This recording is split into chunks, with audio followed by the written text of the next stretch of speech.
L'histoire de Omar al-Farouq et le Nil. Durant le califat bien guidé de notre maître Omar al-Farouq, que Dieu l'agrée, les musulmans conquirent l'Égypte. Le compagnon Amr ibn al-As fut le premier à la gouverner. La religion de l'islam se diffusa. Les gens enseignaient la bonne guidée de l'islam, ses voies et préceptes éminents, et les Égyptiens se convertirent massivement. La lumière de la religion agréée par Dieu se propagea dans ce vaste pays dont le Nil irriguait les terres.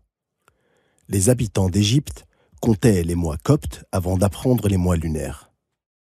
Et lorsque le mois appelé Ba'ouna arriva, l'un d'entre eux dit à Amr ibn al-As, « Ô émir, dans notre pays nous avons une habitude.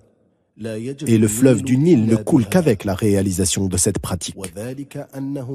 Lorsque 12 jours s'écoulent de ce mois, nous emmenons une jeune fille qui ne s'est pas encore mariée. Nous consolons ses parents avec de l'argent et nous la leur prenons. » Amr ibn al-As, intrigué par leur discours, leur demanda, « Et où emmenez-vous cette jeune fille ?» Ils répondirent, « Nous l'habillons avec les plus beaux vêtements et la parons des plus beaux bijoux. Nous la faisons très belle, puis nous l'emmenons au fleuve du Nil. Elle se tient sur une estrade en bois faite spécialement pour l'occasion. Les gens viennent pour voir cela. Et quand le temps arrive, nous la jetons dans l'eau pour qu'elle se noie et meure. Et nous croyons qu'ainsi, le fleuve va déborder et irriguer les terres, et que si nous ne faisons pas cela, les terres sécheront. » Amr ibn al-As fut étonné en entendant cela. Il sursauta et dit, « Mais cela ne peut pas avoir lieu dans l'islam. L'islam efface ce qui l'a précédé. » C'est-à-dire qu'il efface ce qui était antérieur comme mécréance, égarement et péché. Il leur enseigna qu'il n'est pas permis de tuer une âme sans droit. Il leur défendit de faire cela en les menaçant. Ils obéirent et rentrèrent chez eux.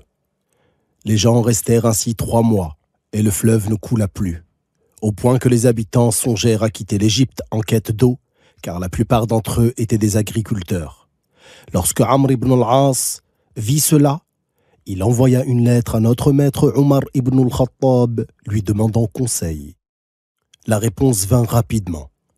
Al-Farouq avait écrit « Tu as dit vrai, l'islam efface ce qui l'a précédé. Et je t'ai envoyé une petite feuille. Jette-la dans le Nil dès que tu recevras ma lettre. » Il avait écrit sur cette feuille ce qui signifie « Je commence par le nom de Allah Ar-Rahman Ar-Rahim, de l'esclave de Allah Omar, l'émir des croyants, au Nil du peuple d'Égypte. Si tu coules de toi-même et de ton propre chef, alors ne coule plus. Nous n'avons pas besoin de toi. Et si tu coules par la volonté de Dieu, celui qui est le Dieu unique, celui qui domine toutes choses, et certes c'est lui qui te fait couler, nous demanderons à Dieu qui est exempt de toute imperfection de te faire couler. » Amr ibn al-As partit immédiatement avec certains compagnons honorables. Ils jetèrent la petite feuille dans le Nil. Les habitants d'Égypte s'étaient préparés avec leurs bagages pour quitter leur terre, car leur intérêt dépendait du Nil. Le lendemain matin, le Nil coula abondamment par la puissance de Dieu qui est exempt de toute imperfection. Son niveau augmenta de 16 coudées en une seule nuit. Et les habitants d'Égypte cessèrent cette mauvaise habitude. C'était un prodige éminent, profitable, béni pour notre maître Omar ibn al-Khattab, que Allah l'agrée. Et c'est ainsi que le bien se propagea en Égypte.